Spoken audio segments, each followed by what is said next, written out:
د ننګرهار ولایت شیرزاد ولسوالۍ اوسیدونکي وایي تیر شل کلونه په جګړو کې تیر شوي او د ژوند کولو لپاره ټول شته امکانات او عامه تاسیسات ویجاړ شوي.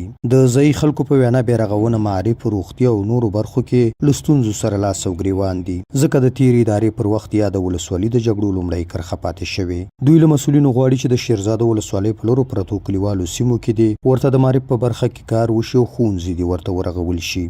خصوصا د مکاتبو یا مدارس سره باید د قرطاسي کومکونه وشي، د کتابو کومکونه وشي. همدا رقم ته ډیر مکاتب د سرپناه نه لري، سرپناهونه دا شیان چې دا ورته برابر شي. نه د ماشومان د مکتب شته، نه د جناکۍ شته. ځایي خلک همداراز د سړکونو او روغتیایي خدماتو له نشتون هم سر ټکوي. دوی وایي یا د دواړه برخې چې د انساني ژوند لپاره ډېرې مهمې دي په شیرزاد ولسوالۍ کې ورته له بل هر څه ډېره اړتیا لیدل کیږي. د دوی په وینا کلونه کیږي چې یو شمېر سیمو کې سړکونه او روغتیایي خدمات شتون نه لري او د تیرې ادارې پر وخت ورته هیڅ پاملرنه نه وه شوې. د کلینیکو باره کې چې ویم یو څه کلینیکونه شته، خو لیکن د خلکو ورکې 100% ضرورت پوره کیږي نه. نو چې د دې سره دواګانې زیاتې شي یا همدا رقم ته متخصصین ډاکټران دلته راشي. سړکونه خو بیخي ویران دي، وطن غون خراب شوی دی. دا څو کاله کېږي چې موږ د کډې اوس په دې شي. ولسي خلک زیاتوي او اوږده موده یې د جګړو او بمباریو له امله بېکوري تېره کړې. وروستي څو کلونه یې د پلار نیکه پر مینه شوي دي، خو د څښاک پاکو اوبو ته لاسرسی نه لري او له لرې پرتو سیمو یې په ډېر مشکل تر کورونو رارسوي. دوی وایي حکومت او نړیوال مؤسسات دې ورته په ټولو برخو کې چې اړتیا لیدل کېږي خدمات ترسره کړي. نور مؤسسونه او د دونه هیله کوو موږ ته نور کارونه وکړي او ډېر تکلیفونه موږ تېر کړي دي او ډېر هغه تېر کړي دي.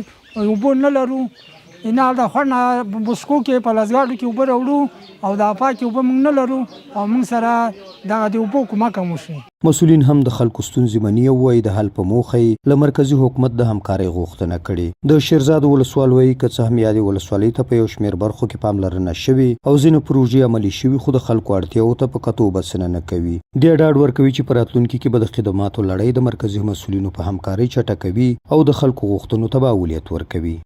لږ څه شیرزاد ته خدمت شوی دی، هغه خدمت شوی دی چې مطلب الحمدلله مشرانو شیرزاد ته او اسارک ته خو ګڼو ته توجه کړې ده.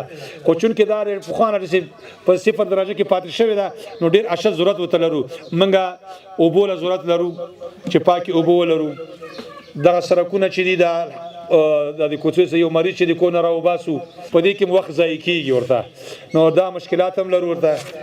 او د موږ د ماشومان چې کوم دي مکاتب اکثره مکاتبونه لري ساحو کې پراته دي، نو دې ته هم ضرورت لرو.